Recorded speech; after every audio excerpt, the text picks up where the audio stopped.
श्री दुर्गा सप्तशती ज्ञानिनामपि चेतांसि देवी भगवती सा बलादाकृष्य मोहाय महामाया प्रयच्छति।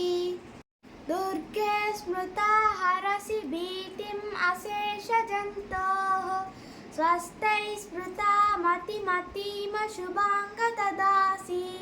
दारिद्र्यदुःखभयहारिणि का त्वदन्या सर्वोपकारकरणाय सदार्द्रचित्ता। सर्वमङ्गलमाङ्गल्ये शिवे सर्वार्थसाधिके शरण्ये त्र्यम्बके गौरी नारायणि नमोऽस्तुते। शरणागत दीनार्थ परित्राणपरायणे सर्वस्यार्तिहरे देवी नारायणि नमोऽस्तुते। सर्वस्वरूपे सर्वेशे सर्वशक्तिसमन्विते भयेभ्यस्त्राहि नो देवी दुर्गे देवी नमोऽस्तुते।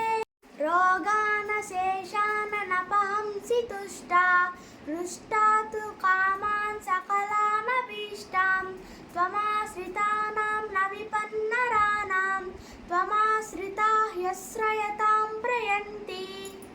सर्वबाधा प्रशमनं त्रैलोक्याखिलेश्वरी एवमेव त्वया कार्यम् अस्मद्वैरिविनाशनम् इति श्री दुर्गा सप्तशती सम्पूर्णम्।